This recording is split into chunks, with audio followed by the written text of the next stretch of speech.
Back in our grandparents' day, they lived in a culture of loyalty. This was a time when people would spend their entire lives working for one company, when family traditions were of the utmost importance, and when they would stay loyal to their country or faith regardless of whatever challenges came their way. Loyalty was not just a personal value, it was the expectation from society. Their fidelity to their family, job, political beliefs, and religion was more than just expected, it was admired. But like all things, culture evolves. Today, we live in an age where authenticity is held as the highest virtue. There's an emphasis in our day on personal expression, exploration, and the freedom to challenge the status quo. The digital revolution, the explosion of social media, and how societal norms have shifted have all contributed to this change. Authenticity has now become the new loyalty. However, with this shift has also come the rise of cancel culture. This is a culture where a single mistake or a differing viewpoint can lead to public shaming, harsh judgments, or even the end of your career. It's a time when dialogue can be shut down, and lots of people are afraid to speak up for their beliefs for the fear of getting canceled, especially if their beliefs involve being part of an organization where some members or even leaders of the organization haven't lived up to its core ideals. The same social media platforms that gave us the freedom to express our true selves have also become the stage for public trials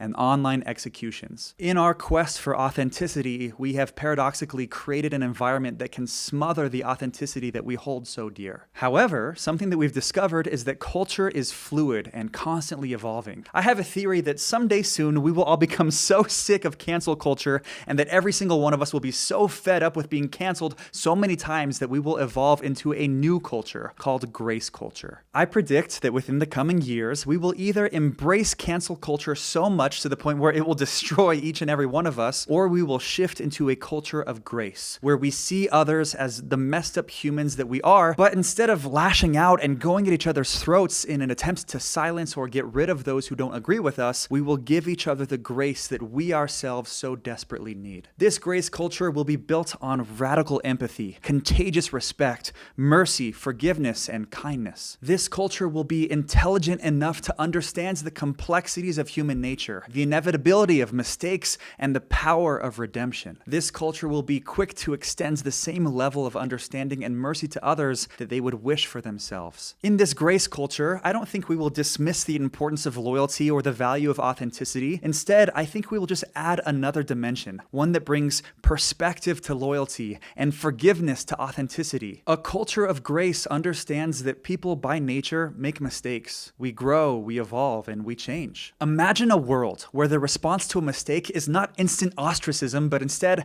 empathy and a desire for understanding. A world where our first instinct is not to cancel, but to comprehend. Where our judgments will pass through the gates of compassion and empathy before any attempt is made to cancel someone else. A world where armchair critics will turn into constructive critics by focusing on growth, problem solving, and improvement instead of punishment and banishment. Grace culture will make room for open dialogue and empower us to embrace a diversity of thoughts and beliefs without the fear of being dogpiled. It would not see disagreements as a threat, but rather as an opportunity for expansion and learning. It will uphold the fundamental principle that every respectful voice has a right to be heard, and every empathetic perspective has a role to play in shaping the world that we live in. Gandhi said that the weak can never forgive. Forgiveness is an attribute of the strong. Whether we allow grace culture to begin in our society will depend on the choices that we make and the values that we uphold. Before grace culture can take effect, we need to agree to respect opinions that we don't agree with. We need to see others as humans who have feelings and emotions. We need to give others the grace that we would want them to give to us. We need to check our egos at the door and work together to battle a common enemy, the enemy of pride. We need to resist the urge to cast the first stone and instead offer a helping hand. Our future culture is ours to shape. We have seen the age of loyalty and the era of authenticity. Now, let's welcome the culture of grace and give our kids a world where empathy rules,